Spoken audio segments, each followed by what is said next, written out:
What'd you miss? The television industry is reinventing itself for the digital age. And at the helm of one of the biggest content companies, Time Warner's Turner, is CEO John Martin.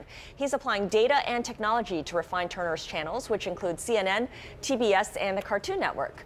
I recently sat down with him for the monthly Cornell Tech at Bloomberg Speaker Series. And in this part of our conversation, we discussed the return of advertising money to television from digital. Digital is still growing quickly. I mean, our digital businesses, whether it's CNN or Bleacher Report, they have some of the strongest growth rates in advertising across our company. So, but there's definitely a fight for share. And let's face it, in the digital world, it's almost an oligopoly, right? I mean, nearly 2/3 of all digital ad dollars are going to two companies, Facebook and Google, and they're probably taking 85% of the growth in digital. And I think what's been called into question somewhat a little bit is the efficacy of the metrics with which they've been selling advertising against. But what's really happening here is there's an arms race going on, and it's almost a race to the middle. If you're a company like ours, a premium content company, we're trying to develop the digital capabilities that we can go to advertisers and guarantee them audiences and return on investment and really be able to report out in a specific way to make sure that they're comfortable that their marketing messages are reaching the consumers that they thought they were going to. And that gets back to the technology investments that we've been making and the impact that data is going to have in really revolutionizing the way that we're going to be able to monetize those audiences. On the flip side, the big digital companies are doing the exact opposite, which is they're trying to get into premium content, whether that's YouTube or whether it's Facebook. And we're calling it internally at Time Warner and Turner, it's a race to the center. Who's going to get there faster?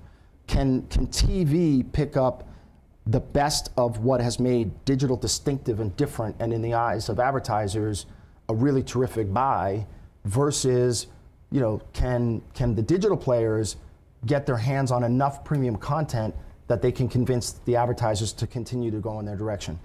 Look, there's going to be plenty of money to go around everywhere, but I like the chances of TV with the reach that we have, the brand-friendly environment, and the immersive, incredible emotional connection that we have to storytelling. And the scale is what the advertisers like as well. One thing, though, that can be frustrating for any TV viewer, if you're watching linear TV, the commercials are long, they're boring. Even when you're watching it on demand, you can't get past it quickly enough. You can't even fast forward through them anymore. How do you address that? We're going to reduce the number of commercials per hour. Really? Yes, so this is the challenge. It's the challenge and the opportunity, because I agree with you. Again, why has Netflix risen so much in terms of popularity, and why has Hulu risen so much? You can binge Because watch. there's too much advertising clutter on traditional television. So we have announced on one of our networks, True TV, we've already taken a commercial ad load down in half. And we started that in the fourth quarter of last year. We've been revenue neutral to up so far. So you may ask yourself, well, how is that possible? We've also reduced the commercial loads on a number of our original programs on TBS and TNT. Are you doing more programming? How are you doing it? So we're making our programming longer. And so the way that we think we can make up for the reduced ad loads is we got to make the advertising better, more contextually relevant. We believe that our ratings are actually higher as a result of having reduced ad loads. In other words, if you looked at minute-by-minute ratings on traditional ad-supported cable, commercial starts, ratings go down, and then when the commercial ad pod is done, you hope that the ratings come back to where they were when you went into the ad pod. Well, if you have fewer commercials, you have higher engagement, higher average audience levels, and your ratings go up. We've also done some research that seems to indicate that if you make your advertisements more relevant and contextual, and I'll come back to that in a second, what does that mean? And you reduce the number of them, recall of the ads go up at least 10%. So you have higher ratings, higher recall, and then if anybody watched like basketball, March Madness? Anybody? Okay, a few people. You got to tune into sports more.